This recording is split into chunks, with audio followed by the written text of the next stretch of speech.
did a lot of good things tonight. This was a basketball team we played tonight that played very hard. They played all their opponents pretty tough. Obviously, we had a size advantage.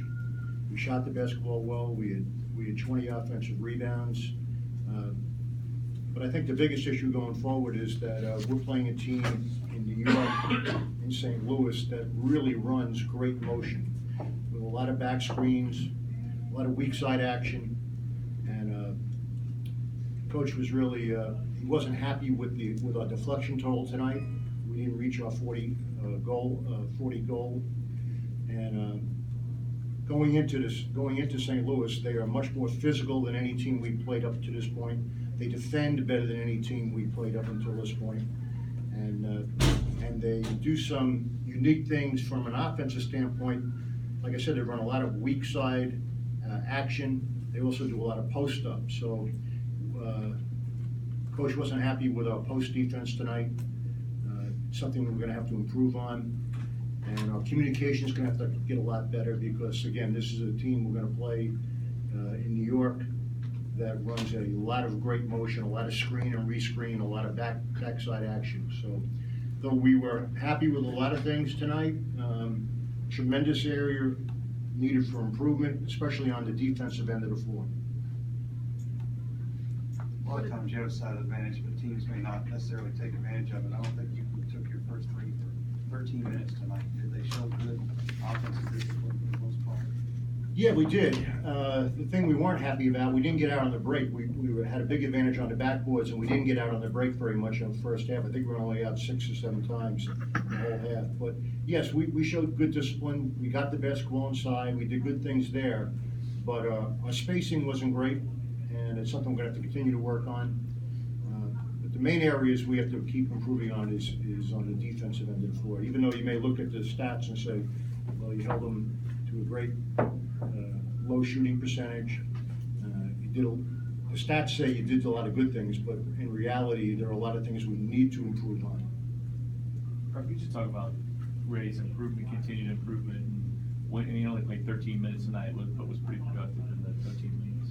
Yeah, he is. Ray is continuing to develop. His biggest development going forward this year will be mentally, confidence-wise, and as the competition increases from a size and physical standpoint, which St. Louis will give us. St. Louis is a very physical basketball team. So, but he's going to have to keep improving from a mental aspect. That'll be his next big step forward. Right now, he's using his athleticism and his quickness to be very effective. But now he's going to have to battle strength as well as the smaller size. Coach, I believe this is the 3rd time that you've held somebody under 30% shooting. Is the fact that you're putting up 80+ points a game maybe getting, overlooking how good defensively you guys have been so far? Well, I think one of the things that happens when you play good offense, your defensive intensity improves. That's just a natural, way that things happen. But yeah, I think offensively we're doing some good things, and it's helping us attitudinally and from an energy standpoint defensively.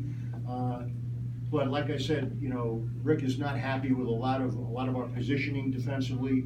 We were supposed to double down on the post tonight. We didn't do a good job of that. So again, it may seem to the casual fan, I'm not saying you people are casual fans by any stretch of imagination, that from a statistical standpoint, things look great. But from an analytical standpoint, the way we're looking at it as a coaching staff, and certainly the way Rick is looking at it, there are areas that we have to get better at. Too much dribble penetration. We're getting beat off the dribble, straight line dribble penetration, things like that we have to clean up in a hurry. Coach, someone asked you about Shinano Onuaku. He started the season in exhibition and has kind of had some foul trouble in the red-white game. The last 2 games, though, he hasn't committed a foul and has still been very productive on the court. What's he doing differently that's allowing him to be so productive and stay out of foul trouble? Well, first off, he's a very smart basketball player, and he learns quickly. And obviously, the fouls he was picking up were not good fouls. They weren't fouls that were coming from blocking shots. We're talking about early on in the exhibition and the red-white scrimmages. And he's learned how to not do those type of things, and he's learned how, if he's going to commit a foul, he's going to commit a foul blocking a shot or offensive rebounding the basketball. And like I said, he's a very smart basketball player. His learning curve is extremely high. And, you know, it's great to see him because obviously as the physical competition improves, from especially the interior people, he's going to have to give us a lot. And I think he's capable of it. He's certainly making strides in that regard. What's next for Chinano? What's his next stage of development, you think?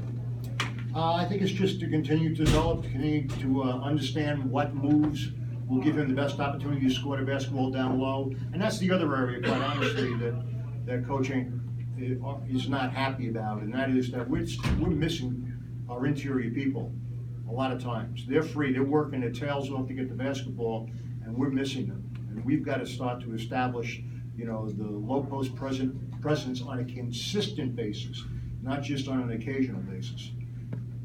What did Damien do to correct? I know he got 2 early fouls in the press in that first half in the first game. It seems like he's been able to stay on the floor a lot longer now. Did he make any small adjustments on defense to avoid those? Or? No, it's just a matter of recognition. You know, he's recognized, and we've recognized, and again, film is a great teacher. And, you know, Coach is a big believer in teaching through film. So the guys have seen themselves, all of them have seen themselves and recognized the little things that put them in a position not to foul and yet be effective defensively. So it's really just a matter of learning. It hasn't been changing the defense in any way, shape, or form. Heading into these next 2 games, have you and Coach, or you guys, have you decided on a rotation? I know you guys have, you know, kind of been playing the same guys. Have you settled on a rotation? I think more or less we have, yes. You know, especially until Dan gets back. You know, I mean, we're having to do a little bit of finagling there in order to, at the 2 and the 3 spot. We're a little shallow there with Dang being out, but yeah, more or less we've settled on it. I think the beauty of this basketball team is that, you know, they do give you, because of the flexibility and the depth up front, they give you an opportunity to do some things that you wouldn't be able to do if you didn't have the depth. Anything else, Coach? Thank you.